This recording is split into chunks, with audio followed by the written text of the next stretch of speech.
There is so much to be said about John Donne that I feel compelled to express myself on Donne through silence. But I know that silence, however profound, is highly inappropriate to this context, and so I shall speak a few words. John Donne is a great poet for reasons which are perfectly clear. The impressive bulk of his poetic corpus, the consistent quality displayed by it, the thematic and stylistic variety that is found in it, the spectacular originality of the corpus, the startling metaphors that we come across in it, the daring images with which the corpus is studied, the breathtaking scholarship that has given rise to this corpus, and above all, the absolute sincerity of the man. John Donne is the most famous metaphysical poet, the finest metaphysical poet, the quintessential metaphysical poet. And you must remember that John Donne was no full time poet. He was a man who wore many hats. He was a scholar, he was a gifted prose writer, he was a lawyer, he was a clergyman, he was a preacher, he was a traveler, he was a secretary. He was a man who, at certain points in his life, attempted to drink life to its lees, drink life to the lees. And if contemporary accounts are to be believed, he was a brilliant womanizer. The title of the poem demands discussion, and it's going to be an interesting discussion. Donne titled the poem Song. He did not bother to select a specific title for the poem except Song. Why is it so? This poem was published posthumously after the death of Donne, and it's quite possible that it was written in the very last phase of his life. And at that stage of his life, Donne was not very much bothered about the titles of his poems. He became rather careless, rather slipshod in this matter, and he decided to title the poem Song. What is a song? A song is a set of words set to music. A song is a poem which can be set to music. It can be argued that John Donne titled the present poem Song in order to provide it with a universalist dimension. This poem is no ordinary poem. It is the song of womankind. It is something which is applicable to all women. It accepts as its theme the very wide gamut of the relationship between the sexes, the relationship between the genders, the relationship between women and men. This poem is titled Song. It can be argued because it is the song, in a way, it is the song of humanity. It has to be pointed out that John Renbourn, the British folk musician and guitarist, set John Donne's song to music. It is part of his debut album, John Renbourn, released in 1966. Be that as it may, most editors prefer to title the poem using its opening line, "Go and catch a falling star." Go and catch a falling star. It is a direction, it's a command, it's an order. Grammatically speaking, it's the imperative form. A direction is given, instruction is given. Go and catch a falling star. What is a falling star? A falling star is a meteor. Sometimes we call it a shooting star.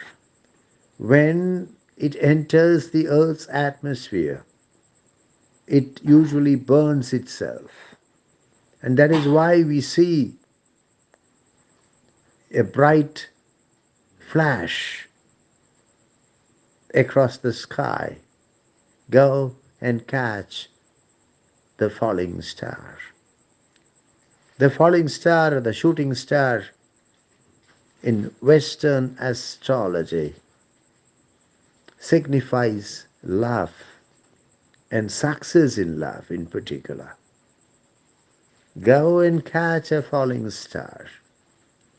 John Donne was an extremely learned man, and his knowledge, his scholarship spread across very esoteric fields, including astrology. And I think that it is with the astrological significance in mind that the poet has written this line, which has been accepted as the title of the poem. Go and catch a falling star. A falling star signifies love, success in love. The full import of what I am trying to put across to you will be clear as we progress with the poem. This is how the poem begins. Go and catch a falling star. We have already discussed this line, but we discussed it as the title of the poem. And now we shall discuss it as the opening line of the poem. Not much of a difference, though. Go and catch a falling star. As I've already said, the speaker gives a direction, an instruction, an order, a command. Go and catch a falling star. A falling star or a shooting star is a meteor. The meteor flashes as a light, as a spark of, as a spark across the sky. And the meteor, as I've already said, symbolizes love in Western astrology, especially success in love. Go and catch a falling star. It's an instruction. Grammatically speaking, it's in the imperative form. Go and catch a falling star. We can see a falling star, but can we catch it? So, the poem begins with an instruction, with a direction, with an order, with a command to do something which is impossible. Go and catch a falling star.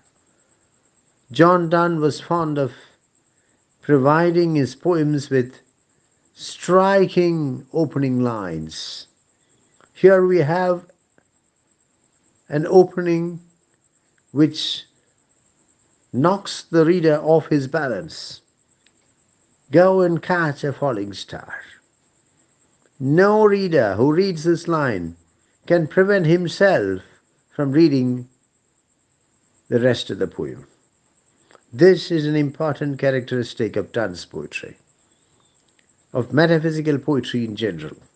Abrupt opening, striking opening. Go and catch a falling star. Go and catch a falling star. Get with child a mandrake root. This is the second impossible task given by the speaker. Get with child a mandrake root. The mandrake is the root of a Mediterranean plant. It is said to have magical properties. It resembles the human being, the female human being in its shape. And it is said that when the mandrake root is pulled out of the soil, it screams. So the speaker says, get with child a mandrake root. Make it pregnant, impregnate the mandrake. After all, it resembles the female human being, the woman. It has magical properties. Why don't you make her pregnant? Get with child a mandrake root. I have to mention that the mandrake, its magical properties, its fertility symbolism are all widely present in literature. For example, it is found in the Bible, Genesis 30:14-16, 30:14-16. In the story of Reuben, Leah, and Rachel. And my daughter tells me that it's mentioned, it crops up in one of the Harry Potter books. So this is the second impossible task commanded by the speaker. Get with child a mandrake root. Tell me where all past years are. The speaker wants to know where the past is gone. The speaker gives a direction. Tell me where all past years are. Where do the past years go? Where do they disappear? Tell me what happens to the years that have passed. Every evening, the past is a dream, the future a mystery. And here the speaker wants an explanation for this dream. Where have the past years gone? Or who cleft the devil's foot? The devil is said to have cleft foot. Cleft foot means divided foot. Incidentally, in medical science, cleft foot is a congenital medical condition in which a baby is born with divided foot. The toes are missing.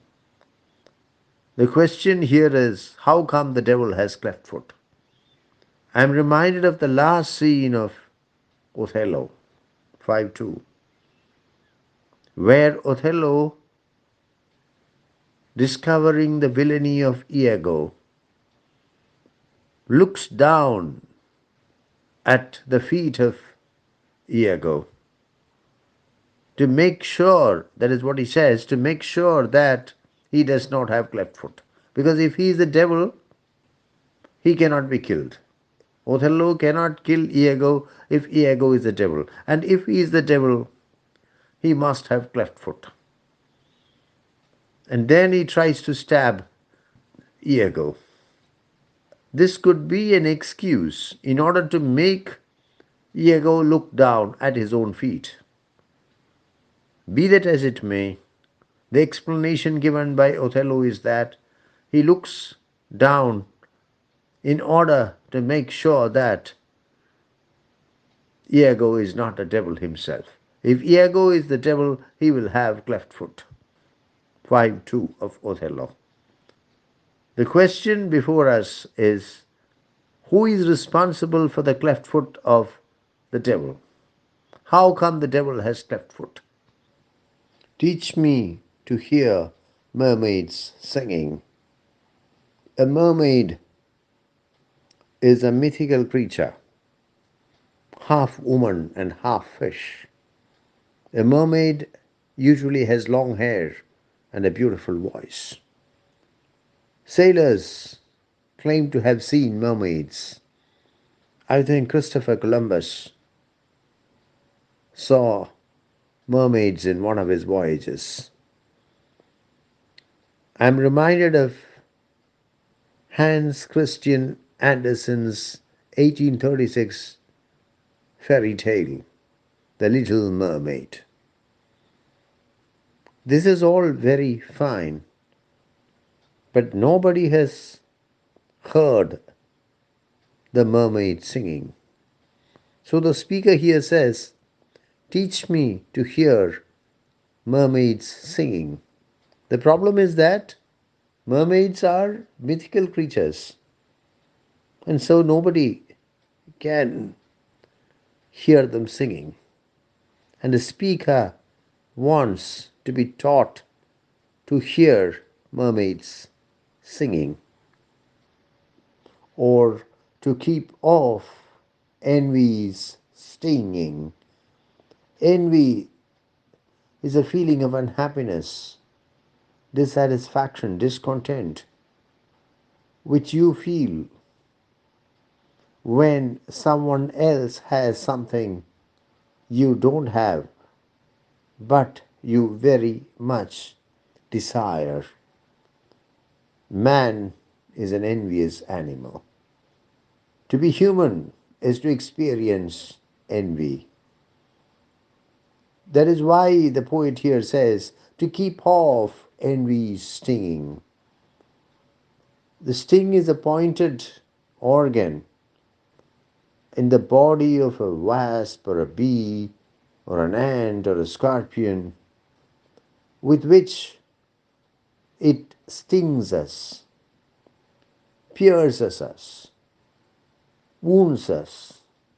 Here, sting is used as a verb. Envy is capable of stinging us, and the speaker wants to know how one can keep off, escape from the stinging of envy, and find what wind serves to advance an honest mind. The speaker wants to find out what is the wind that advances an honest mind.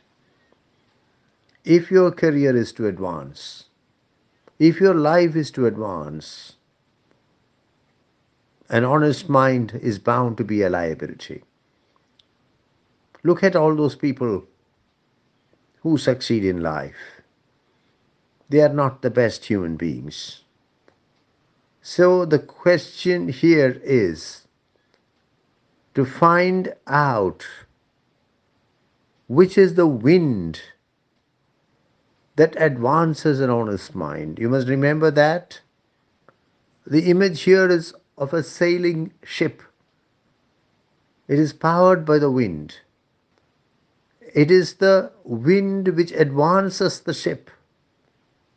The ship moves through the ocean utilizing wind power.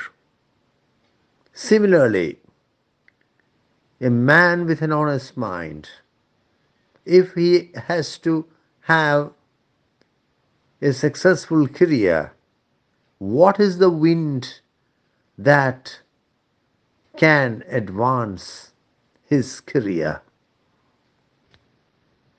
When I was a schoolboy, my father taught me the quote of Edwin Sands: honesty is the best policy. But now, after reading these lines, I wonder whether it is really so. Before I move to the next answer, I would like to observe that the opening stanza of this poem is vintage Donne. You have inputs from innumerable areas of life going into the making of the stanza. You have inputs from astronomy. Mandrake root can be seen as a biblical allusion. Tell me where all past years are is a great philosophical question. The devil's foot could be seen as an input from religion, theology, and there are inputs from mythology, mermaid singing, psychology, envy stinging, and finally, political science, what wind serves to advance an honest mind. In which other English language poet can you find this fantastic universalism? Which other English language poet is so omnivorous when it comes to absorbing material for creating poetry? It has been a spectacular opening stanza indeed. The speaker gives a series of impossible instructions and poses unanswerable questions. And we do not know where we are headed. However, in the second stanza, at the close of the second stanza to be specific, the poet spills the beans. In the second stanza, the speaker says that if you are an inborn traveler, an inveterate traveler,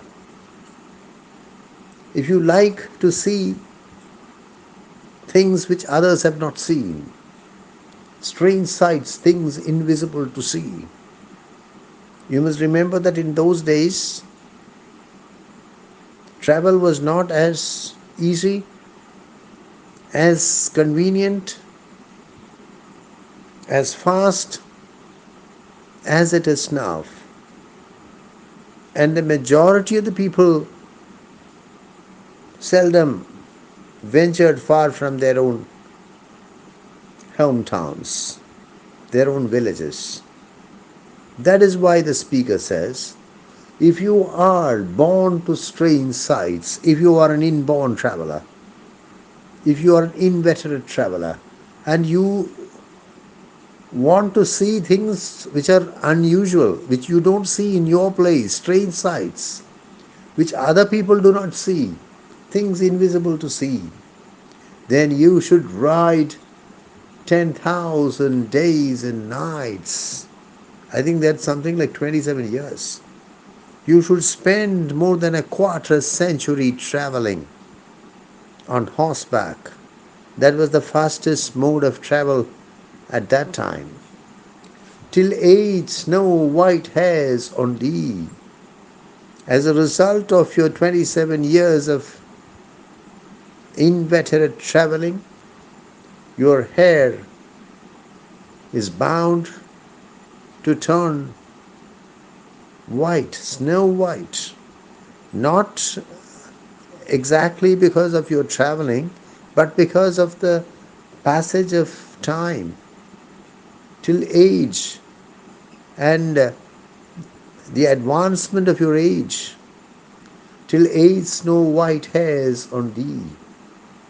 Thou, when thou returnest, wilt tell me all strange wonders that befell thee. And when you return from your travels, you're bound to tell me about the strange things that you saw, about the marvelous experiences you had, after the wonderful things, about the wonderful things you saw, you experienced. And swear, nowhere lives a woman true and fair. This is the crux of the thematics of the poem. And swear, if you are a born traveler, an inveterate traveler, and you travel for more than a quarter century, and you become an old man by the time you return from your travels, you are bound to speak about the marvelous experiences you had, about the strange and wonderful things that you saw, that you experienced, and you are also sure to swear and swear. You are also bound to swear and swear, nowhere lives a woman true and fair. This is the crux, this is the kernel of the theme of the poem. Nowhere lives a woman who is simultaneously true and fair, honest and beautiful, faithful and strikingly good looking.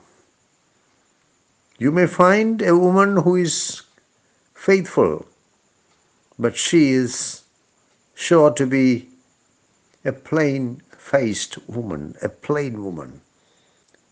You cannot find a woman who is both constant, faithful, true, and beautiful, good looking, fair. There was a time when I was teaching translation studies, and I used to say, translations are like women. If they are beautiful, they are not faithful. If they are faithful, they are not beautiful. The beautiful woman who is unfaithful is one of the stock characters of Western literature, beginning with Helen of Troy. In Homer's Iliad, Helen is the most beautiful woman of the world.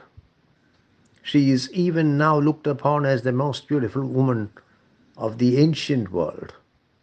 Helen, the most beautiful woman of the world, wife of Menelaus, king of Sparta. Menelaus, that's how I understand the name is pronounced in Greek. Helen, the stunningly beautiful Helen, wife of Menelaus, king of Sparta, elopes with Paris, the Trojan prince, and this triggers the war between the Greeks and the Trojans. So, the woman who is beautiful and also unfaithful is a stock character in Western literature, beginning with Homer's Iliad. I shall now take two novels, randomly take two masterpieces, two great specimens of Western literature, Gustav Flauber's Madame Bovary and Leo Tolstoy's Anna Karenina. The crucial thematic thread in the narrative of Gustav Flauber's Madame Bovary is the catena of extramarital romances conducted by Emma Bovary. The crux of the plot of Leo Tolstoy's Anna Karenina is Anna's extramarital affair with a cavalry officer, Count Alexei Vronsky. We now come to the last answer. The speaker says, "If thou findest one, let me know." If you happen to find one, a woman who is true and fair, let me know, inform me. Such a pilgrimage were sweet. I would be prepared to go on a pilgrimage to meet her. You go on a pilgrimage to a shrine. You go on a pilgrimage to a temple. You go on a pilgrimage to worship God. Such a pilgrimage were sweet. I would be prepared to go on a pilgrimage to meet her and to worship her. She deserves my worship. Yet do not inform me. Still, don't inform me. Don't let me know. I would not go. The speaker suddenly changes his mind. First, the speaker says, if you come across a woman who is true and fair, inform me. I would be prepared to go on a pilgrimage to meet her and to worship her. Then he changes his mind and says, do not inform me because I am not prepared to go on a pilgrimage. I would not go. Though at next door we might meet, even though she might be my immediate neighbor, even though she might live in the house next to mine, I would not go. Now the poet gives the explanation for this. Why this sudden somersault? Why the sudden decision not to go on a pilgrimage to meet her, even if she were the speaker's immediate neighbor? Though she were true when you met her, and last till you write your letter, because it could happen that you have met a woman who is true and fair. And she is true at the point at which you meet her. And then you write to me. She is true till you complete writing your letter to me. But yet she will be false ere I come to two or three. But by the time I receive your letter and travel to meet her, even if she were my immediate neighbor, I am sure that she will be false ere I come, before I come to two or three. What is this to two or three? When I read this poem for the first time as a schoolboy, I was not able to figure it out, but now I think I have figured it out. Yet she will be false ere I come to two or three. She would have been false not to one person, but to two or three persons. She would have been faithless to two or three persons. She would have betrayed two or three men. So there is no point in my embarking on a pilgrimage to meet her. Even if she happens to be true at the point you meet her, at the point you start your letter, at the point you complete your letter, by the time I receive your letter and by the time I set out on my pilgrimage to meet her, she would have betrayed two or three men. I can think of no better way of responding to this brilliant concluding stanza of Donne than by quoting from Act 1, Scene 2 of William Shakespeare's Hamlet. Frailty, thy name is woman. I repeat, frailty, thy name is woman. The poem under consideration, John Donne's song, John Donne's Go and Catch a Falling Star, invites comparison with the poem A Valediction of My Name in the Window, also by John Donne. In A Valediction, the speaker decides to etch his name, scratch his name on the pane of the window of his mistress, believing that his name would serve as a talisman to keep her chaste. But then he changes his mind and he explains to her that instead of acting as a talisman to keep her chaste, it may instead become an unwilling witness to her unfaithfulness. Whenever I teach this poem, John Donne's song, John Donne's Go and Catch a Falling Star, students, especially girls, tell me that they have a problem with the poem and with the poet.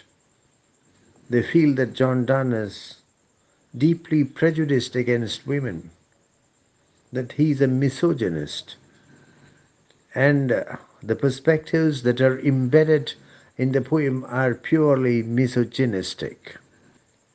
I reply usually that John Donne may have been a misogynist, but he was not a misogamist. In fact, he married Anne More secretly and against the wishes of Anne More's father and her family. And the secret marriage was sufficient to ruin his career. In fact, he himself formulated an equation. He himself formulated the equation Anne Donne plus John Donne is equal to undone. It may be that there are misogynistic perspectives in the poetry of John Donne, that he was a misogynist.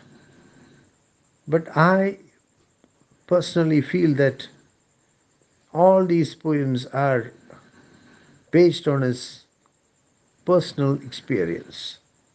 Why is Go and Catch a Falling Star such a successful poem, such a powerful poem? Because it is rooted in the personal experience of the poet, in the personal life of the poet. In his youth, John Donne was an inveterate traveler and an inveterate lover.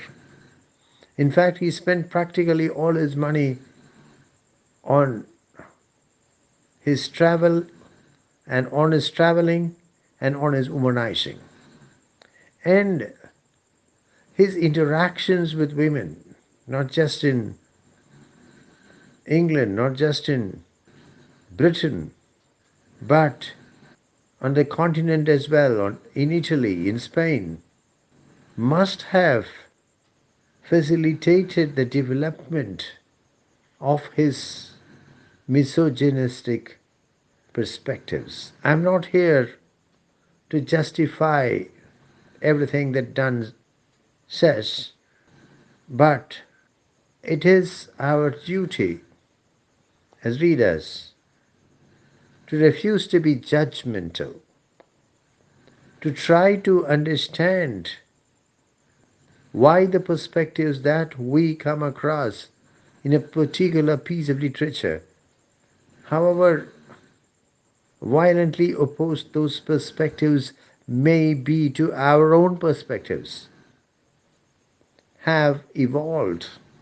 So the conclusion is that it's arguable that Go and Catch a Falling Star has in it misogynist perspectives It is arguable that the speaker is a misogynist, but it is also a fact that the poem is deeply rooted in the personal biography of the poet, in the personal experience of the poet. And it is this that provides the strength, the vigor, the power that the poem commands. The speaker in the poem strikes one as a man of enormous learning, a man of vast experience, especially in matters concerning women, a man of inveterate travel, a man who has seen the ups and downs of life, a man with a sparkling sense of humor, a man with a striking sense of cynicism.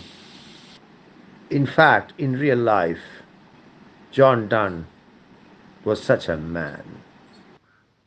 John Donne's song, John Donne's Go and Catch a Falling Star, is a rather short poem of 27 lines, organized in three stanzas of 9 lines each.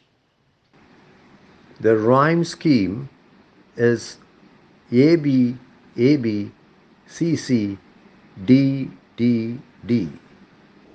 In each stanza, the first 4 lines have 7 syllables. The next 2 lines have 8 syllables. And then there are 2 lines which contain 2 syllables each. Each stanza is concluded with a line which consists of 7 syllables. The predominant meter is stroke, though iamb is also used. The diction is simple. There is not a single word in the poem which an ordinary reader cannot understand. The words are carefully chosen. The syntax is tight. However, unlike in many other poems of Donne, here the poet has chosen, again very carefully, soft and melodious words. Go and Catch a Falling Star is a poem to be read aloud, is a poem to be sung. Not for nothing has Donne titled the poem Song. The tone of the poem is tongue in cheek. Most of the statements in the poem seem to be made in a lighter vein. The speaker is witty and flippant throughout. He certainly has a high sense of humor, a sparkling sense of humor. At certain points, one comes across sarcasm, and the speaker becomes satirical. The imagery is sharp and vivid.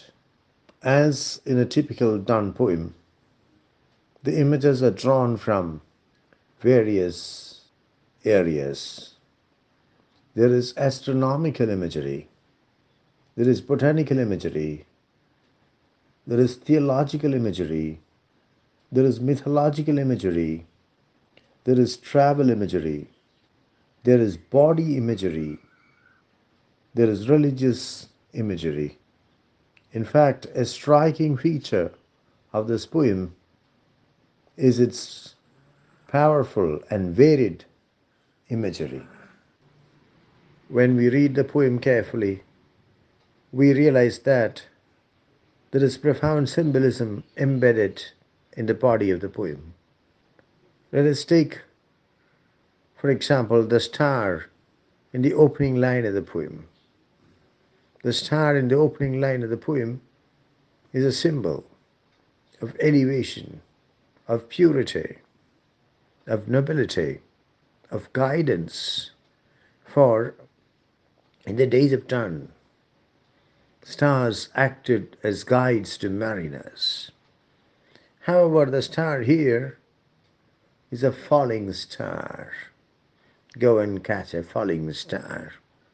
A falling star could symbolize a fallen woman.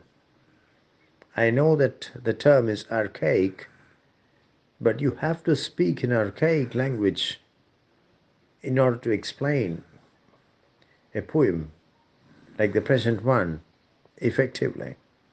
In fact, the poem is all about fallen women, and the speaker seems to think that every woman is a fallen woman, or at least potentially a fallen woman. And we have to remember that the first woman, Eve, in the Bible, was the original fallen woman. Comparable symbols are the devil's foot and the mermaid's singing. The devil's foot is cleft. The devil stands for everything evil, everything wicked, everything nefarious. Is the poet trying to suggest that every woman is a devil? That every woman has cleft foot? Mermaids are beautiful, attractive. They sing in a lovely voice, but they lure mariners to disaster. Again, mermaids symbolize dangerous attractions. And the speaker seems to believe that every woman is a mermaid, every woman is attractive, but capable of destroying those who love her. John Donne was a man of enormous learning, and so it was natural that he wrote in a richly allusive style. We can try to pinpoint the most important allusions in the poem. The seven tasks which the speaker asks the listener to do, beginning with go and catch a falling star, invite comparison with the seven labors of Hercules in classical mythology. The mandrake root in the second line of the poem is a biblical allusion. To be more specific, the allusion is to the book of Genesis 30, 14, 16, where the story of Reuben, Leah, and Rachel is narrated. Thus, a classical allusion is followed by a biblical allusion. This is followed by a theological allusion. The devil's foot. Who cleft the devil's foot? Mermaid singing can be seen as a mythological allusion. Envy stinging can be seen as a psychological allusion. In the last stanza, such a pilgrimage were sweet, the second line of the last stanza, could be an allusion to the pilgrimages that were embarked on in medieval and Renaissance England.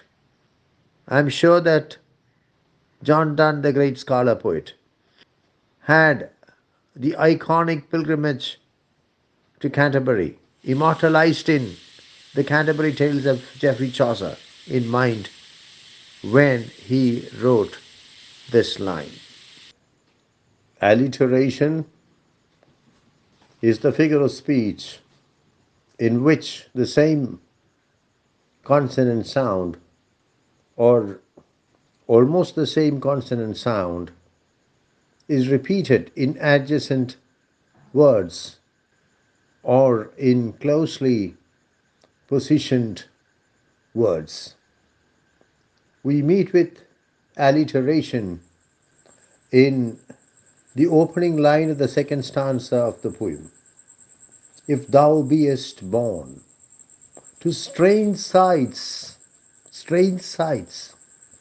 we also find alliteration in the last stanza of the poem. Though at next door we might meet. Hyperbole is exaggeration.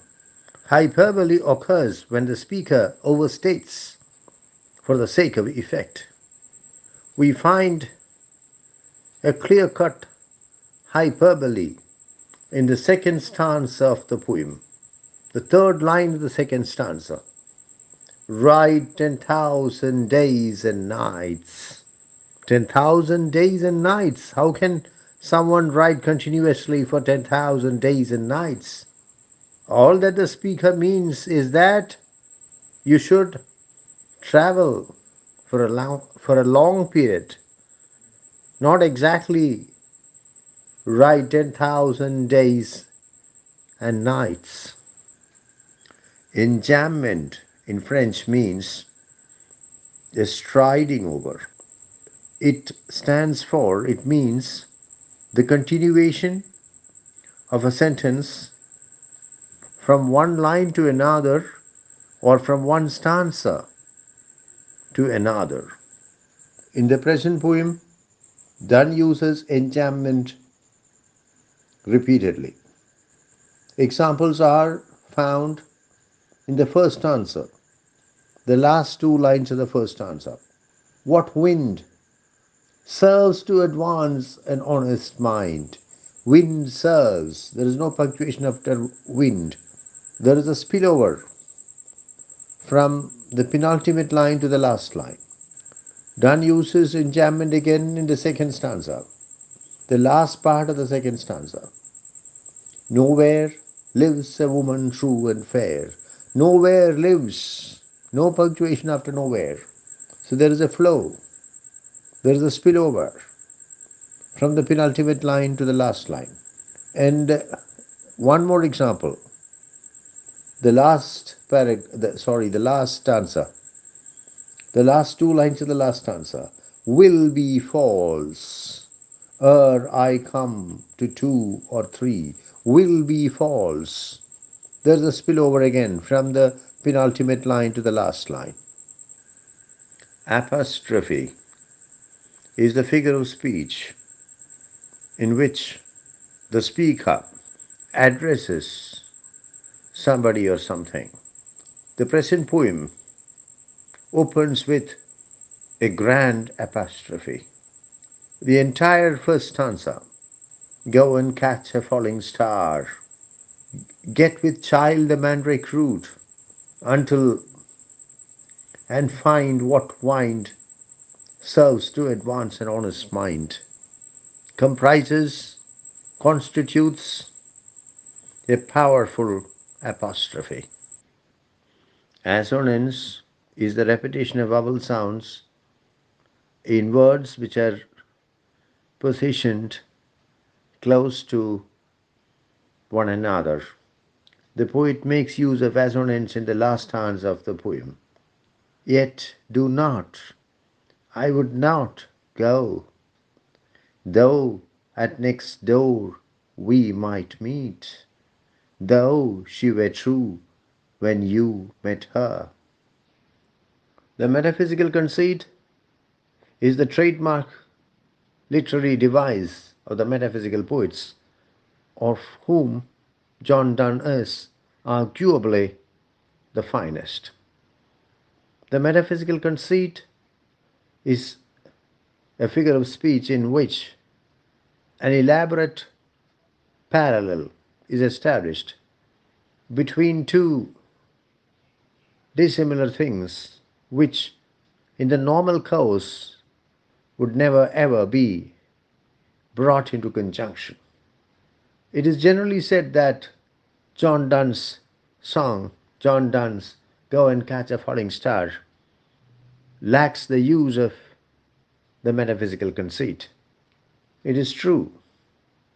But I would like to point out that the seven commands in the opening stanza of the poem bring into conjunction seven widely dissimilar, even wildly dissimilar things, and though not technically a metaphysical conceit, the entire stanza can be seen as a metaphysical conceit of sorts. I am sure that literary purists will disagree with me, but I would like to submit that some of the basic elements of the conceit are present in the opening stanza of the poem. Go and catch a falling star is astronomical adventure. Get with child a mandrake root is perhaps black magic, conducting interactions with, dealings with the devil. Tell me where all the past years are is a spiritual quest, a metaphysical quest. Or who cleft the devil's foot is theological research. Teach me to hear mermaids singing is an attempt to develop magical hearing capabilities.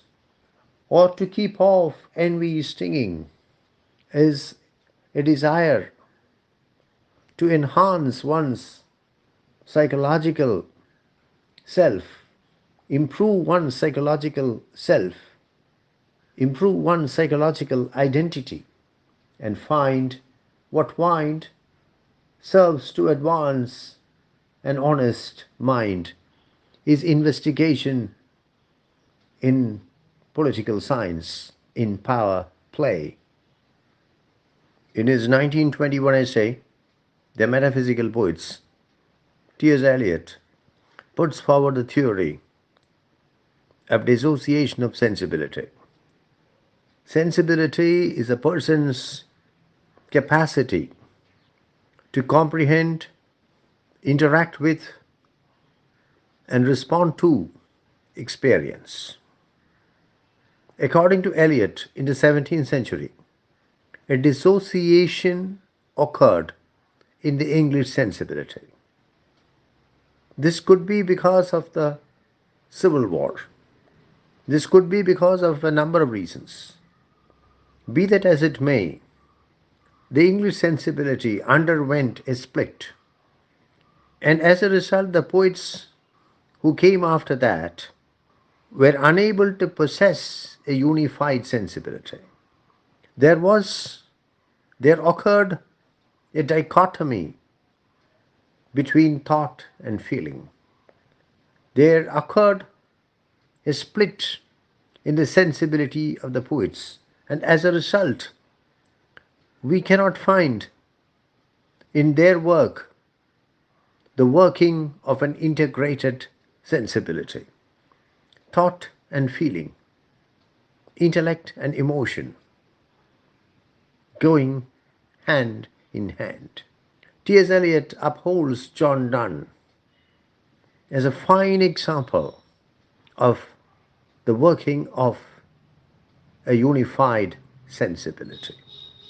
Eliot says that a thought to Donne was an experience. It modified his sensibility. The poem at hand is a fine example of the unified sensibility of John Donne at work. What is the subject matter of the poem?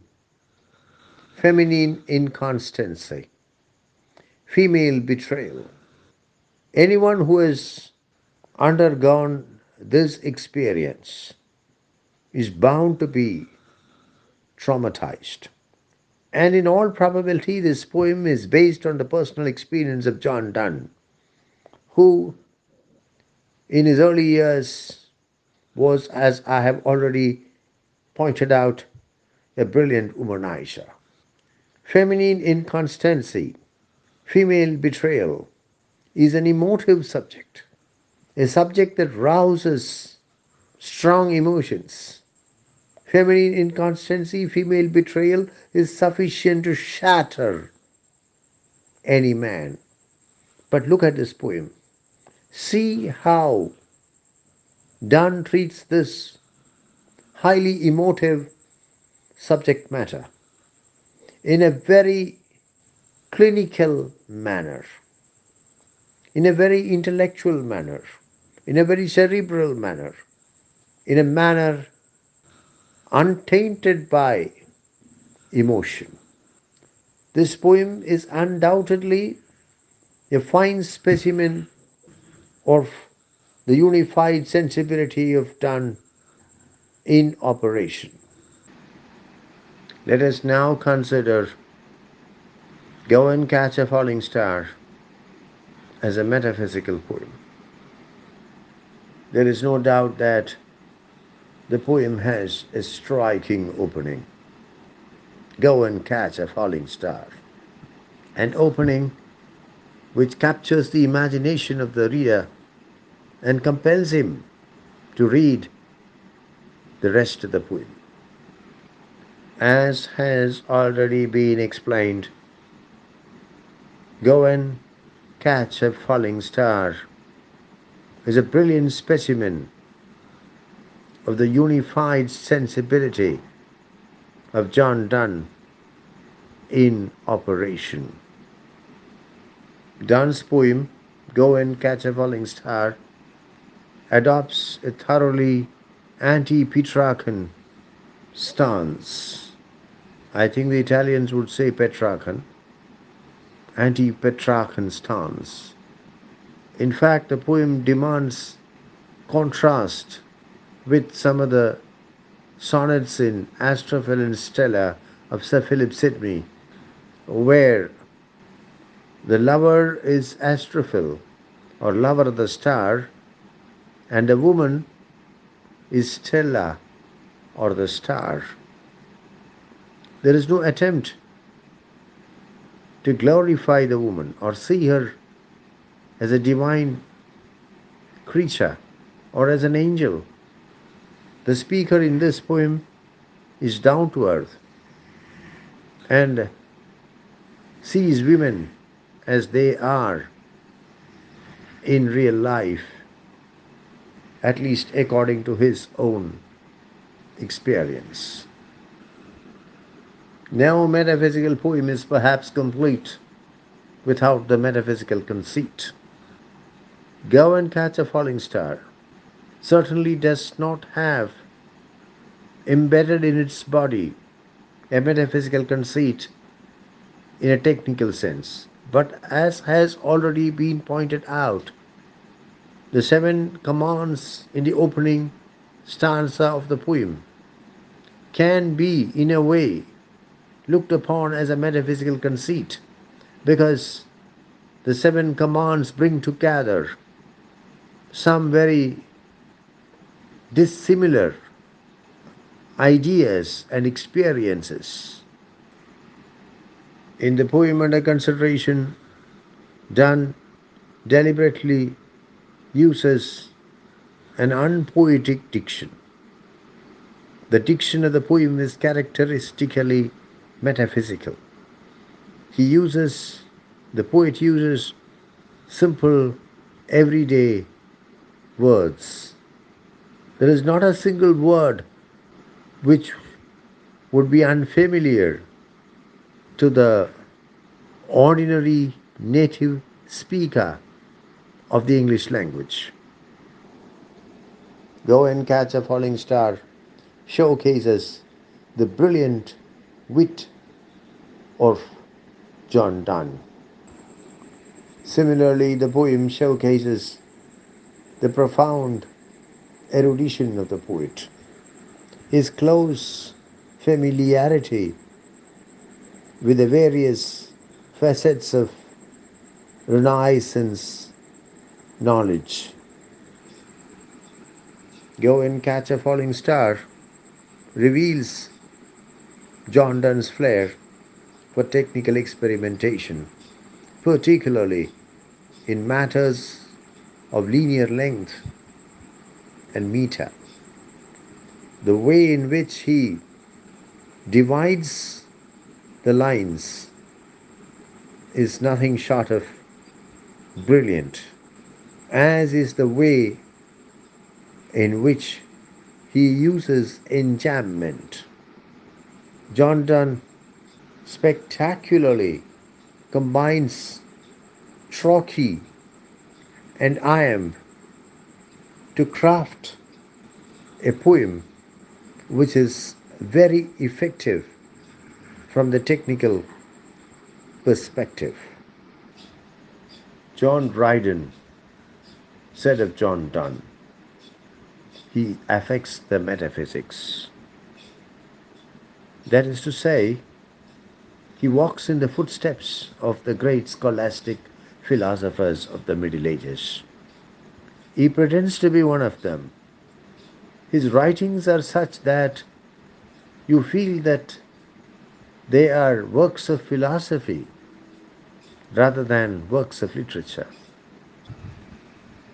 However, it was Samuel Johnson who, in his Life of Cowley, used the term metaphysical poets for the first time.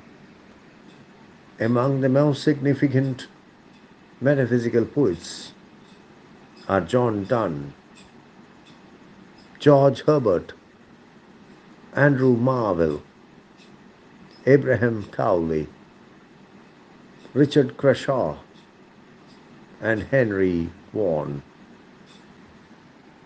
I have indeed been speaking for quite some time, and I think it's high time I wrap up my class. I have a lot of things more to say, but I don't want this discussion to become unwieldy.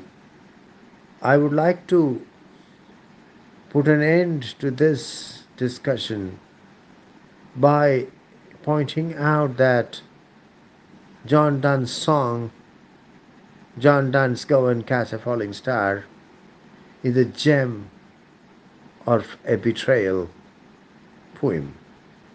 I'm certainly not making a tongue in cheek remark. We often speak of love poems, love poetry, but I believe that there is an equally important genre, and that is betrayal poetry.